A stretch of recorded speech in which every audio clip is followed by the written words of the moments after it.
hope and don't worry.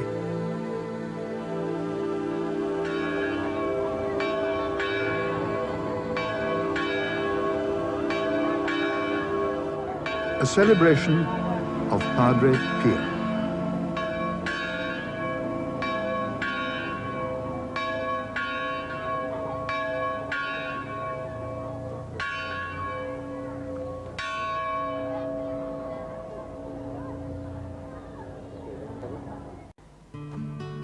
On the 23rd of May, Pope John Paul came to pray and pay homage at the tomb of a man who has been called the greatest mystic of our century.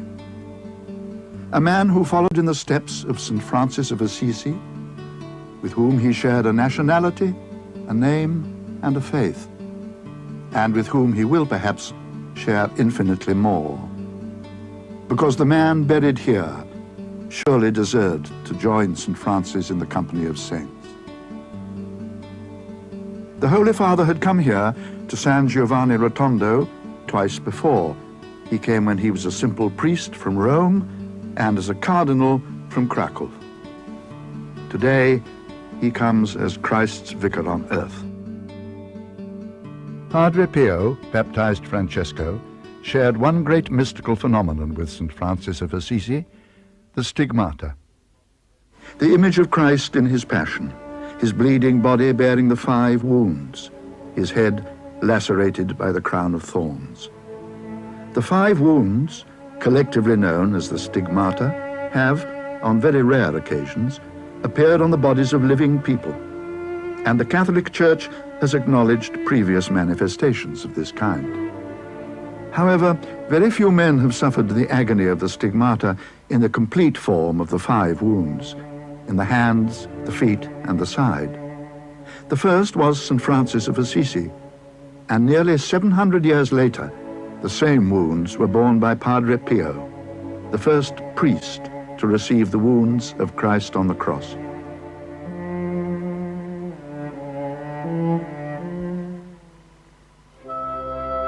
Here, in the village of Pietreelcina, in the rugged south of Italy, he came into the world on May the 25th, 1887, in this small house.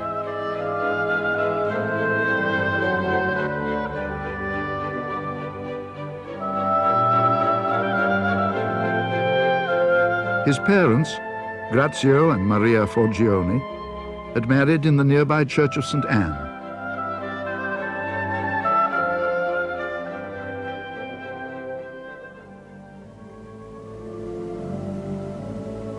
And it was here, in this church, that their son Francesco experienced one of his earliest direct encounters with God.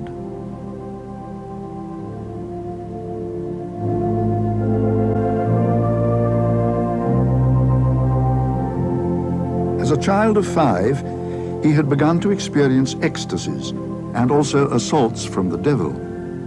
On one occasion, while quietly at prayer in St. Anne's, he had a vision of the Sacred Heart. He had already decided to offer his life to God and said that at that moment he felt hands upon his head, indicating that his offer had been accepted.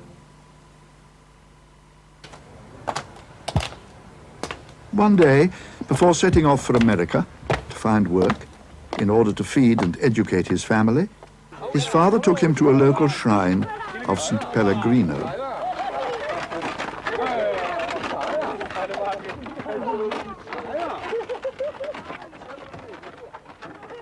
And there they witnessed a profoundly moving incident. The mother of a badly deformed child hurled her infant onto the altar, crying, "If you cannot heal him, you must keep him." The child sat up and ran to his mother's arms, completely healed. Grazio Forgione wanted to hurry his son away, but Francesco remained praying. Francesco Forgione began his religious training at Morcone and also attended several other Franciscan novitiates. He was ordained in the year 1910 when he was 23 years old in the Cathedral of Benevento. The young friar was often ill.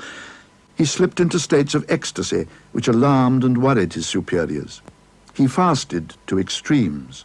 He was subject to alarming temperatures, which were so high it is said they broke the thermometer.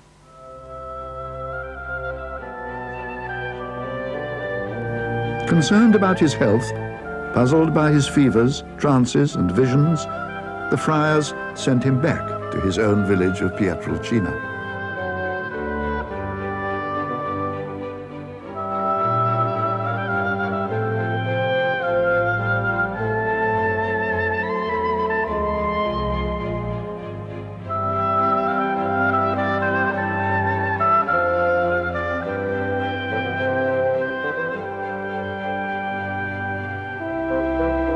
He spent countless hours in this squat tower, the torretta, which his family owned, studying, praying, and in meditation. Sometimes he distanced himself for days and nights, staying in this lonely farm building in the midst of the countryside. Perhaps this long period of isolation from the life he had most hoped for was a preparation for the extraordinary years to follow. In September 1910, he had already begun to experience inexplicable pains in his hands. A year later, the young man wrote to his superior, Padre Benedetto, "Yesterday evening something happened which I can neither explain nor understand. In the center of the palms of my hands, a red patch appeared, accompanied by a sharp pain. I also feel some pain in the soles of my feet." Knowing full well what these pains foretold, he begged God to spare him the embarrassment, though not the pain, of the wounds. Apart from a brief spell in the Italian army in 1915, from which he was soon invalided out, he remained at his birthplace, Pietretrelcina, where the villagers had now erected a small chapel, enclosing the tree under which he had first felt the pains of the stigmata. But in 1916, in the hope that the change of climate would cure his acute chest trouble, he was sent to the isolated and inaccessible Franciscan friary at San Giovanni Rotondo, a town of no interest then, a place of eager pilgrimage now.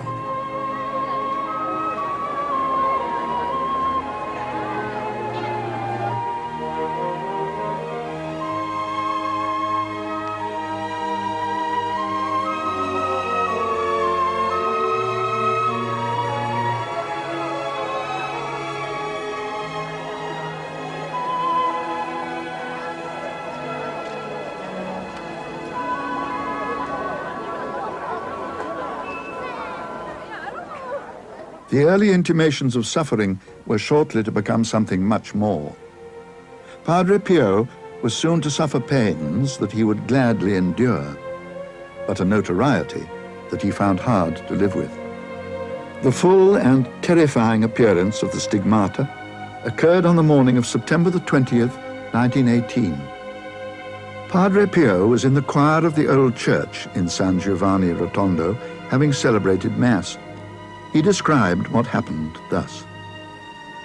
"I yielded to a drowsiness similar to a sweet sleep, and during this I saw a mysterious person.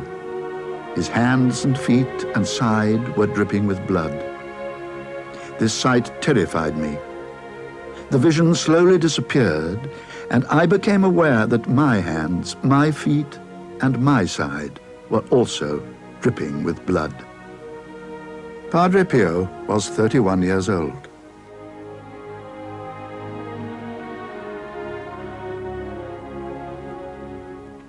Father Alessio was for a long time a close companion of Padre Pio and looked after him in his later years. This is the place where Padre Pio received the stigmata on the 28th September 1918. From this letter here, you can see that Padre Pio was praying here when he saw this crucifix alive, dripping blood. And in that moment, Padre Pio felt an extraordinary peace inside of himself and outside. And during this time, Padre Pio always saw the crucifix alive, dripping blood. And he said that when he came out of this trance, I would say, he realized that his hands, his feet, and his side were pierced like the crucifix. This is the very first photograph of his wounds. It was later witnessed by a notary. News of this astounding event slowly spread, and the ordinary people began coming to San Giovanni in large numbers to catch a glimpse of the stigmatized friar or to squeeze into the church to hear his mass. Understandably, perhaps, the attitude in the friary to the unique stigmatization of a young priest was one of extreme reservation. There was talk of transferring Padre Pio to another part of Italy, but the people of San Giovanni clamored for him to stay. There were even threats of violence. Eventually, something had to be done. A decision had to be made. Such notoriety can be an embarrassment rather than a blessing. In 1923, the Holy Office intervened with a series of measures. It declared that there were no signs of the supernatural in the case and ordered Padre Pio not to say Mass in public and to cease all written correspondence. When the decree was read to him, he said, "God's will be done." So began the years of seclusion, when Padre Pio became a priest without a congregation, a confessor unable to give absolution, a Christian without a spiritual director. He immersed himself totally in prayer and spiritual writing and reading, and wrote the words Resta con me.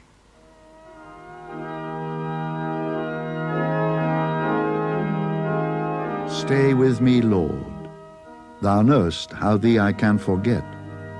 Stay with me, Lord. Thou knowest without thy strength I fall. Stay with me, Lord, for without thee my fervor fails. Stay with me, Lord. Thou art my light, thou art my life. Some time passed before the ban was lifted.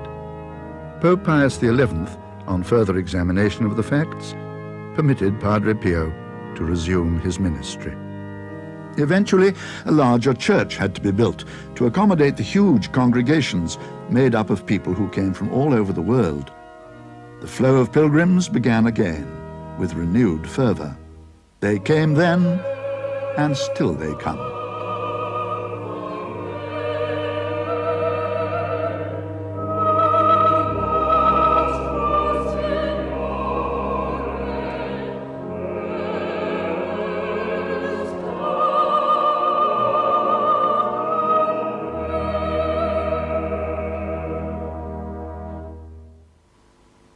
Padre Pio often spent 12 to 18 hours a day in the confessional.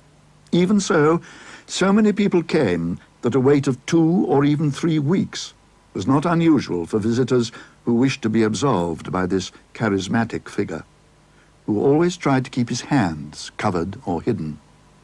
He knew when people were wasting his time, when they had come for the wrong reasons, and occasionally terminated a confession abruptly with the word basta, enough. He could read your mind, your soul, and when God gave him the light to see the soul of a person, Padre Pio really, would tell him or her the sins, and also if sometimes they are not ready or they were not sincere in their confession, you will, send them away without absolution. He was usually disarmingly simple and direct. Nothing could be more to the point than change your life. Or to someone who questioned the very existence of hell, you will believe it when you get there. He was capable, though, of remarkable insight, and there are many reports of his ability to read people's minds and their hearts, to know details of their lives and circumstances that he could not possibly even guess. Once, a woman was very surprised to be told that her penance, usually a prayer to be said in atonement for sin, was to go home and look in the well in her garden. As she did so, she saw the face of the son she had had aborted many years before. Joe Greco, now a great devotee of Padre Pio, met him in very unusual circumstances. After a dream in which he met Padre Pio on the road and asked him to save his father, Joe Greco's father suddenly recovered from a dangerous operation. Joe decided to go to San Giovanni to thank Padre Pio in person. He managed to get to confession after waiting 4 days. This is what did it, really. When he saw me, he said, "Well, your father's all right then." Well, this shattered me, really, because I'd never been down in San Giovanni Rotondo before. I'd never been down that part of the world. Neither did I know anyone down there. And yet, I posed in my mind a question to him. I was saying, "Was it you? Was it you?" And he replied, "In the dream. In the dream." Well, I started shaking. I was scared stiff, to tell you the truth. I said, "Yes, Father, in the dream, Father." I told him my sins, and he gave me before he gave me absolution, he said to me, "Now then, there is something else, you know." I says, "Well, Father," I said, "I can't remember anything else." And Padre Pio went on to describe an incident with a girl in the park when he was first in the army. Well, it all came back to me. I wished the ground had have opened up and swallowed me up. I was so embarrassed. Oh dear. I said, "Yes, Father, it all comes back to me, and I'm afraid I've forgot to tell it in confession. So ashamed." Well, he said, "You've been carrying this sin around with you," he says, "ever since 1941. And the place was Blackburn, to tell you the truth." And I got up to go. Padre Pio said, "There is something else you've forgotten." And there was a slight smile on his face. I said, "Oh, no, Father. Truly, there's nothing else that I can remember." I thought he was on about a sin, you know. And he said, "Look in your pocket." So I brought my rosary beads out. I gave them to him. He blessed them, and he gave them back to me. And that was it. Those who knew Padre Pio talk with undying affection and admiration of a man who spent 50 years in extreme pain, for there is no doubt that he suffered real anguish from real wounds. The medical evidence of the stigmata supplied by doctors who examined Padre Pio over the years is impeccable. Dr. Luigi Romanelli, Dr. Giorgio Festa, and Padre Pio's personal physician, Dr. Sala, provided documentary evidence, as did many other independent medical experts, that the wounds were genuine and showed no signs of either healing or festering. Father Stefano is the superior of the Capuchin friary at Pietro-Cina, where they have a room devoted to the many relics of Padre Pio's life. Of all the mementos we have here, the most important is Padre Pio's nightshirt, which, as you can see, is stained with his blood. How did this happen? We know that Padre Pio experienced the whole of Christ's passion, the scourging, the crowning with thorns, the wounds of the stigmata, and that in his own words, the scourging occurred nearly every week over a period of many years. In spite of the continual pain, his contemporary, Padre Villani, once said, "In the depths of his soul, he is the happiest man in the world." His attitude to life, in his own words, was always pray, hope, and don't worry. Anxiety does not help at all, he would say. The good Lord will listen to your prayers. And yet this man, who was like no other man, for many years of his life rose at 2:30 a.m., went to the sacristy at 4, said Mass at 5, a time decided after his period of rejection by Rome, when he had been ordered to say his Mass as early as possible, hoping to discourage large congregations. But still they crowded to this center of worship and waited for an hour or more, even in bad weather, for the door to open. As he pleaded with God to forgive his people, there were so many to be remembered, so much to offer, that his Mass could last for more than 2 hours. The stillness in the church was absolute.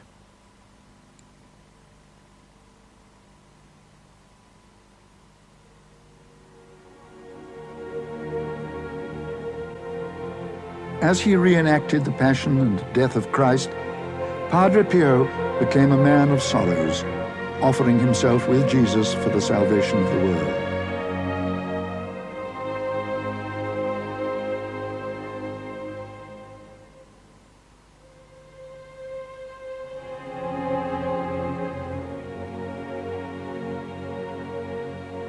An eyewitness says, as he turned to give the last blessing, the peace of Christ descended on all present, and one realized that God, in his love and mercy, had given us this man of suffering in our lifetime to reenact before our eyes the mystery of our salvation.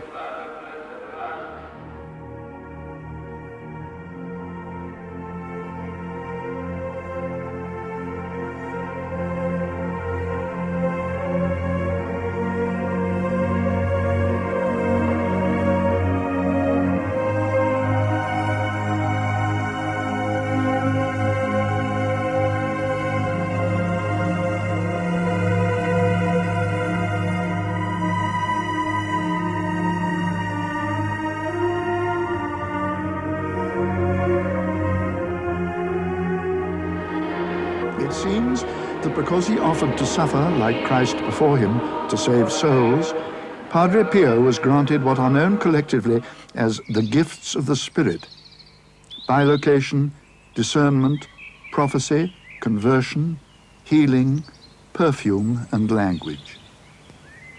Father Joseph Pius came to the friary many years ago as an American tourist to see Padre Pio. He stayed to become a Franciscan friar. He actually understood languages he never knew. For instance, how do we know that? By the documented evidence in his life. For instance, after making me learn Italian when I didn't understand why, he spoke to me in perfect English 2 months before he died. And had he not been known to speak in English before, you mean? He had been known to hear a confession in English, I think in 1927, but only that do I know about English. Then there's the story of the French prince who came and spoke with Father Pio privately for 15 minutes and marveled at how perfectly an Italian could speak and pronounce French. The volume of his mail from all over the world was astounding. During the Second World War, he often gave families accurate reports on the fate of their menfolk who were away fighting. Many of his statements turned out to be prophetic. Father Peter Villani was brought up near San Giovanni, and his mother was a great admirer of Padre Pio. His father had emigrated to America to find work. My mother, as usual, used to ask Padre Pio of everything she had to do. So even that time she went, and after her confession, she said, "Father, my son is asking me to go and see him. Can I go? What do you think?" Oh, Padre Pio said, "Oh no, you can't." "Why I can't?" said my mother. "Why I can't?" Because she's thought something had happened to me. "So why I can't see my son?" "Oh, well, you know," said Padre Pio, "your husband is dying."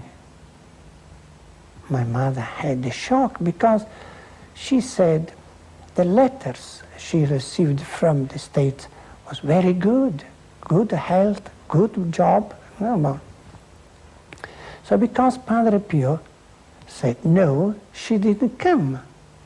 And in fact, the day when she was due to come and see me, she received a telegram from the state to say, "Yesterday your husband died from a mine coal accident."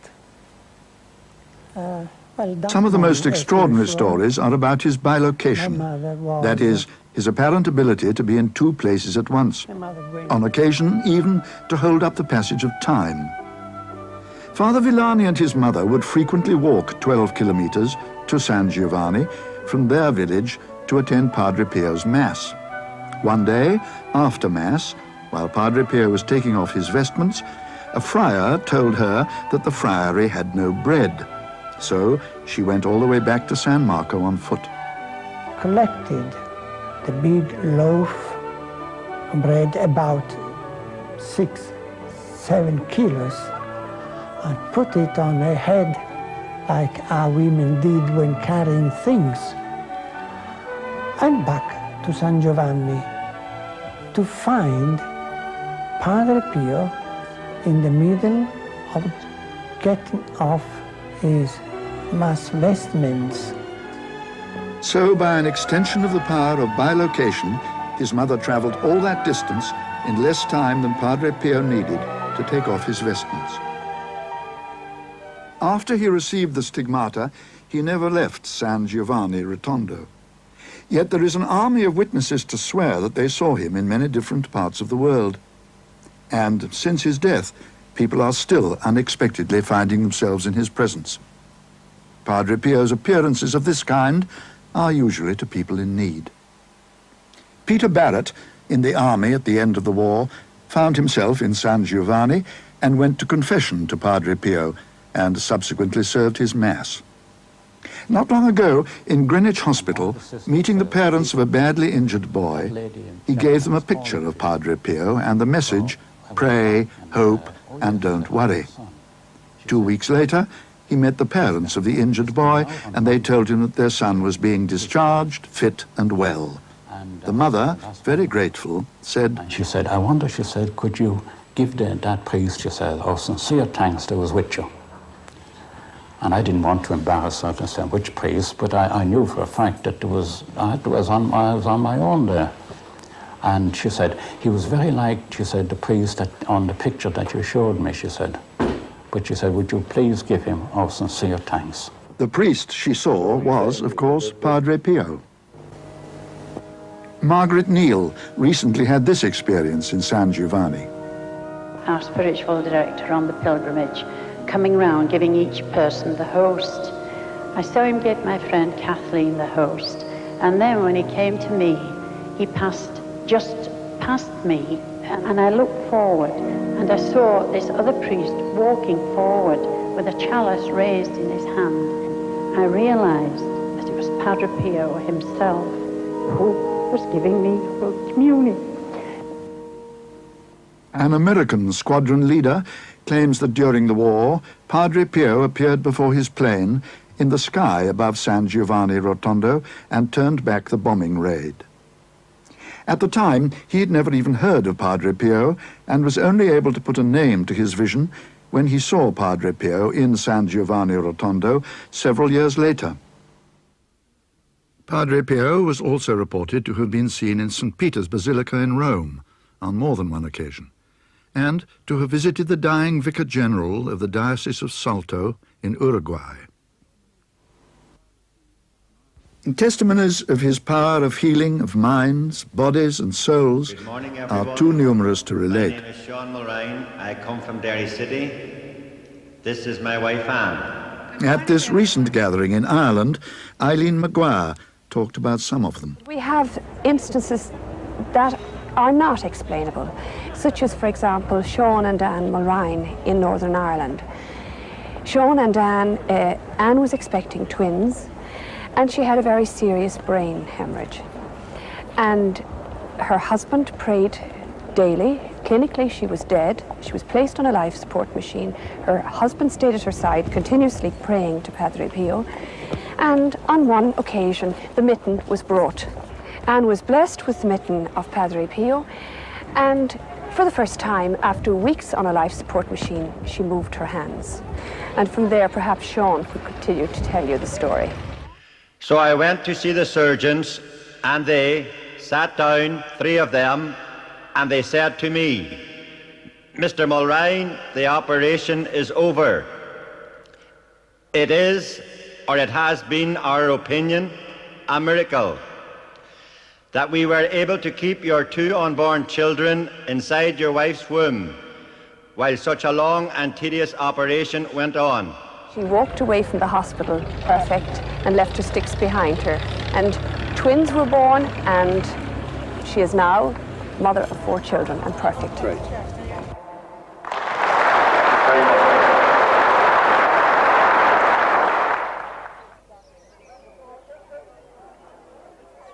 Vera Calandra, here seen at the foot of Padre Pio's statue in San Giovanni Rotondo, is a leading worker in the cause of Padre Pio in America, and she tells us how she came to invoke Padre Pio's help. How he came into my life certainly was a gift from Providence, and I can look back now at the last 20 years, and we do wonder in the household how we would have been able to survive the crosses that have come our way without the assistance and the intervention of Padre Pio, because our daughter was at the brink of death. So after asking Padre Pio's intercession and sending a telegram here to the monastery, I actually had an experience in my home where Padre Pio asked me to come and to bring my little girl to him, but that I must not delay, that I would have to come immediately. There was always someone there to lend a helping hand. We saw Padre Pio, we were blessed by him, we were able to kiss his gloved hand, and we returned to the United States. My daughter showed tremendous improvement from that point on, and Padre Pio died just a couple of weeks afterwards. She is now called the amazing young lady. She celebrated her 21st birthday just a matter of weeks ago. My daughter is alive every day, so I must do something each day in the name of Padre Pio. And that is when we talked about starting our own prayer group in my parish, and from the prayer group, with the demand of the people to know more about Padre Pio, is when we started our center, the office that would distribute literature throughout the United States. But Padre Pio works in many ways. There are physical healings and there are spiritual healings. And Bella will fill you in on a spiritual healing. 10 months ago, we got word from Germany that my brother was very ill with cancer. And she was even more worried to hear that he had given up the practice of his religion. She sent him leaflets with information on Padre Pio, together with scented rosary beads from San Giovanni. My brother, I tried to talk to him in February about Padre Pio, and he got actually very angry with me. He told me I was a fanatic, and he said, if you want me to know anything about Padre Pio, tell him to give me direct contact. And I said, well, John, someday, if that's what you want, the Padre will do that for you. And I do believe that the Padre was with him when he died. I believe that. What we are saying, it was through the intercession of Padre Pio that my brother received the last rites of the church before he died. Joe Greco also had great faith in the spiritual power of Padre Pio. What are we going to do, Father, when you pass away? You're getting on a bit, you know. And he said, I shall do more in heaven, he said, than ever I shall be able to do on earth, he said. And not one of I shall never enter heaven, he said, or rest until all of my spiritual children are in heaven. That's right. And that is exactly as it happened to me.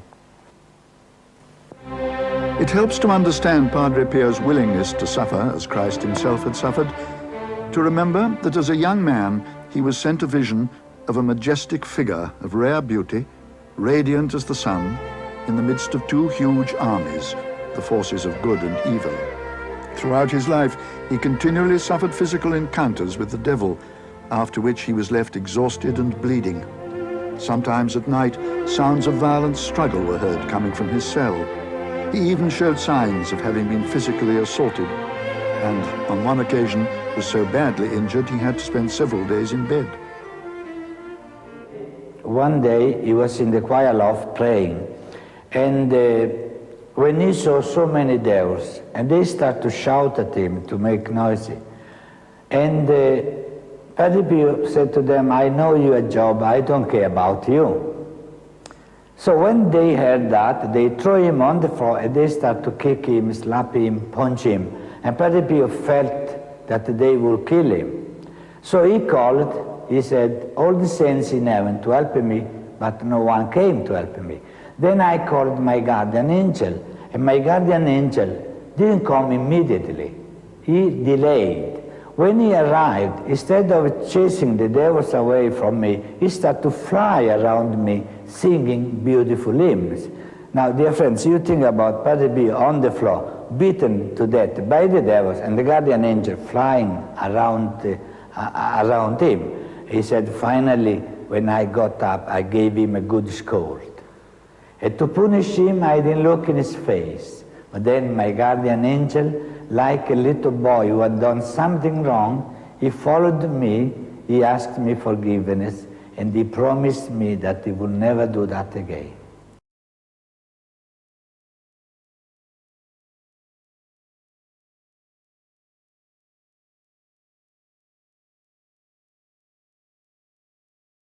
During his ecstasies, he spoke with Our Lady, with Jesus, and his own guardian angel in short, broken sentences. It was said, charmingly, that he sounded as though he was chatting in a family group. He spoke also with holy souls, the Church's name for those of its departed brothers on their way through the pains of purgatory to their eternal reward in heaven. When he heard news of one of his brother friars' death, he began to pray for him and was astonished to see him at the doorway. This confrere said, "Oh, hello, Father, how are you? They told me you were dead." And the friar said, "Oh, yes, I am. Please pray for me." Just like that. Padre Pio was praying here in the choir loft, and it was around midnight when he had the candlesticks on the main altar downstairs moving and falling. And he looked down and he saw a small novice. And this novice looked up and said to Padre Pio, "I'm doing here my purgatory, because when I was a novice, I was appointed here to clean the altar of the Blessed Sacrament, but I didn't do my job well." Padre Pio thought he was seeing a vision, you know, it was an hallucination. He went downstairs and he really found on the floor candlesticks and flowers. He had a special devotion to the unique shrine in the remote hill town of Monte San Angelo. Where else would someone who fought so often with the devil send people who were troubled or possessed by evil spirits, but to the church here, a shrine dedicated to the Archangel St. Michael, who is invariably depicted overcoming the powers of darkness.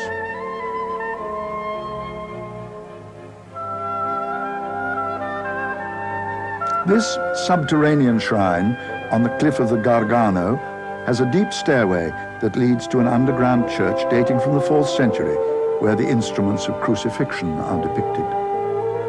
It is not surprising to learn that St. Francis of Assisi also came here on pilgrimage, and many popes and princes of Europe came, often barefoot, as an act of humility, and knelt here to pray for the protection of St. Michael.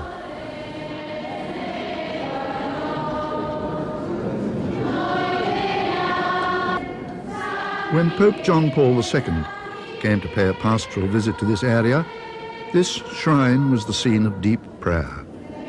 Perhaps the Holy Father remembered his first meeting with this charismatic friar when he visited so many years before as a student.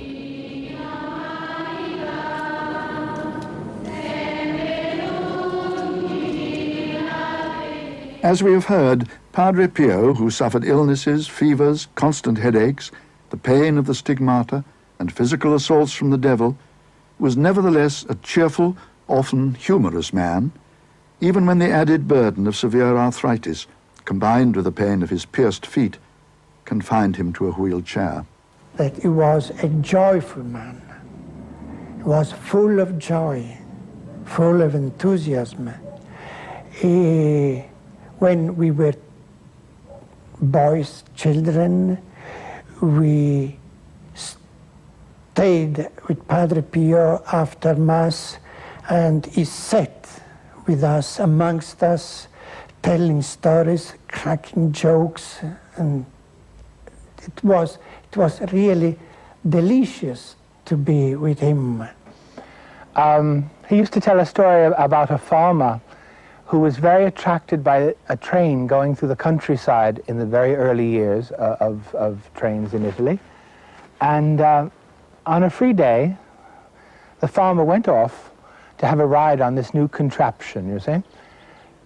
There's a whole scene, I can't do it like Father Pio did it, at the window of the ticket taker, not the ticket taker, the ticket seller. Where are you going, sir? I said, why don't you mind your own business? Do you want a return ticket, sir? I think you're very nosy. Anyway, they finally got the chap on the train. He sat down in front of a priest who was on to him immediately. And with that, the train went into a long dark tunnel. The farmer got a bit scared. And he said, Father, where are we going? And the priest said, we're going to hell. And the farmer chirped back and said, I don't care, I have a return ticket. I said, but he would tell these jokes. He would love to listen to jokes. He would never miss a recreation, never. He derived great strength from his devotion to Mary, the Mother of God. Father Gerardo, who is the vice postulator for the cause of the beatification of Padre Pio, is telling the story of the statue of Our Lady of Fatima, which was brought to San Giovanni Rotondo in August 1959 during its tour of Italy. It was as though the Heavenly Mother was paying a visit to her beloved son, Padre Pio. By coincidence, Padre Pio had been seriously ill with pleurisy since March of that year. So ill, he could not even say Mass, only receive Holy Communion. He had, however, been leading a special 9 days of prayer in preparation for the arrival of the statue. On the evening of the 5th of August, the statue arrived, and the next morning, pulling all his failing strength together, Padre Pio managed to get down to the church, where he remained for a considerable time in silent prayer in front of the statue. As the statue was being removed by helicopter the following day, Padre Pio asked to be taken to the window in the choir so that he might see it flying past. As it did, he was heard to say, "My beautiful Madonna, you found me ill, and you are going away, leaving me ill." At that, he felt a great shiver run through his body, and at that very moment, his illness was cured. In fact, he was as well as he had ever been, and immediately resumed the saying of Mass, hearing confessions, and all other priestly duties. He lived with a rosary in his hands. The rosary is the weapon against evil, he often said. And of Our Lady, she treats me as if I were her only child on the face of the earth. She comes to me whenever I need her. An expression of gratitude and joy, not of conceit. The day before his death, he insisted, "Love the Blessed Virgin and make her loved. Always say the rosary." His last word on earth was, Maria. On September the 20th, 1968, 100,000 pilgrims gathered in San Giovanni for the 50th anniversary of Padre Pio's receiving the stigmata. Many of the visitors belonged to the prayer groups, which had grown spontaneously in many countries from his constant exhortations to prayer. There are now over 2,000 such groups throughout the world.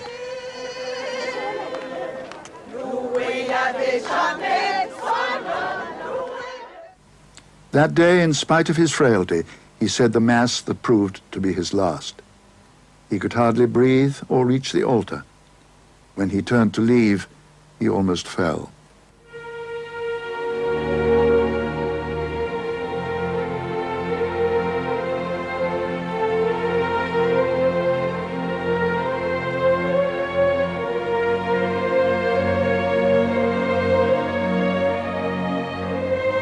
In the evening, he asked to be helped to the window to greet once more the visitors to San Giovanni. He waved his white handkerchief.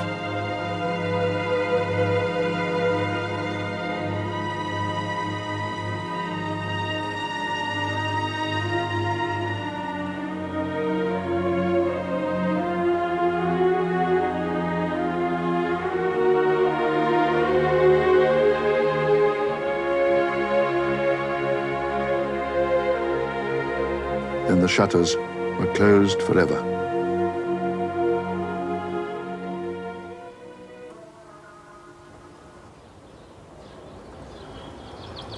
Father Pellegrino was with Padre Pio on the night he died, and is here telling Father Pius about it. I went to Padre Pio's cell about 8:30 or 9 p.m. and stayed with him for the rest of his time on earth. Occasionally, I wiped away his tears. Around midnight, he said, "Sit down beside me, please," and he began to tremble like a child. He continually asked the time, as though he had an appointment to keep. At 1 a.m., he asked to make his confession and renewed his religious vows, which end with the words, "If you abide by this on behalf of God, I promise you eternal life." At this, he seemed a little better, got up, washed his face, and went to the window, asking if the sky was studded with stars. He looked 20 years younger all of a sudden. After 5 minutes, he returned to his wheelchair, started to perspire very heavily in a cold sweat, and his lips turned blue. He asked for the wheelchair to be removed, as though he had no further use for it, and began to say continuously, "Jesu Maria." Looking straight ahead, he said, "What is that?" "A photo of your mother," I replied. "But I see two mothers," he said. Thinking his sight was failing, I explained that there were other photos too, including his American friend Mary, who had recently died. "I see those clearly," he said, "yet still see two mothers." Again he started to repeat, "Jesu Maria." As I made to leave his cell for assistance, he called me back, saying, "Do not trouble anyone else." I insisted, however, and went to find Father Joseph Pius and asked him to get his doctor, Dr. Sala. Dr. Sala and his colleagues arrived, and I went to bring the other friars. Padre Pio continued to repeat, "Jesu Maria," right up to his last breath, when at 2:30 a.m. he gently bowed his head and gave up his spirit.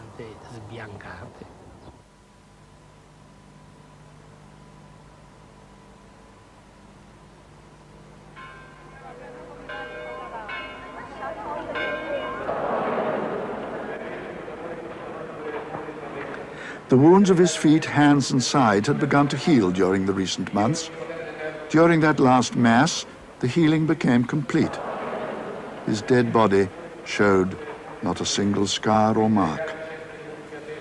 He was already sharing his Saviour's resurrection.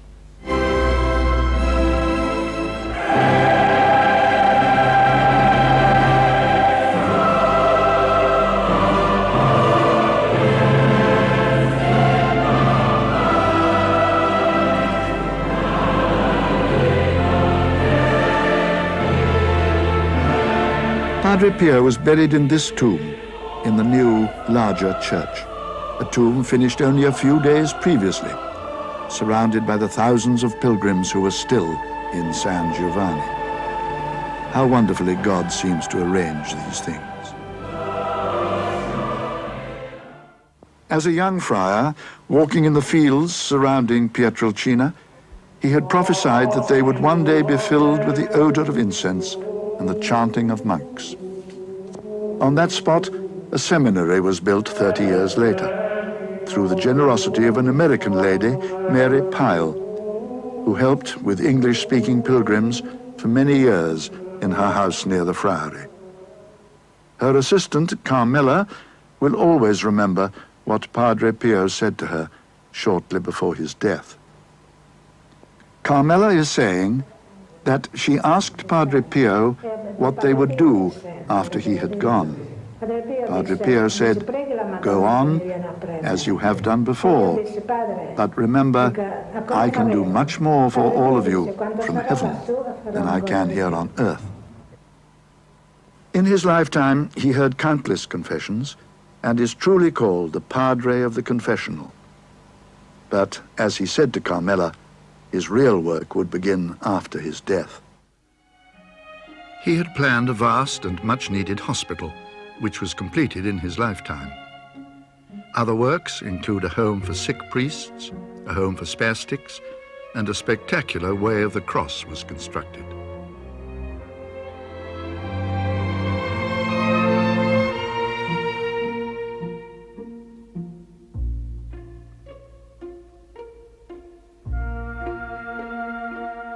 Here, he is depicted as Simon of Cyrene, the man taken from the crowd to help bear Christ's cross to Calvary.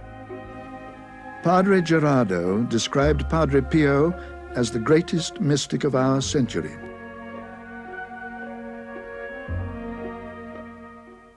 At a Padre Pio celebration day in Ireland, Father Jack McCardle had this to say. Padre Pio wasn't defending what he was saying, he proclaimed it. And you were free to walk away. When you stop defending it, they'll stop attacking it. And I couldn't imagine a young person, in person, contradicting Padre Pio. He may have to walk away eventually, because he may not be able to take it. But he's going to be forced to a decision, to a response. That he was really a man of God. You could feel God's presence in that man. Non vi lascerò orfani, ritornerò da voi. Il tempo pasquale, cari fratelli e sorelle di San Giovanni Rotondo. On the occasion of his visit to San Giovanni Rotondo in 1987, the Holy Father said, "I wish to thank the Lord with you for having given Padre Pio to this generation in this very tormented century. In his love for God and for his brothers, he is a sign of great hope, and he invites us all not to leave him alone in this mission of charity."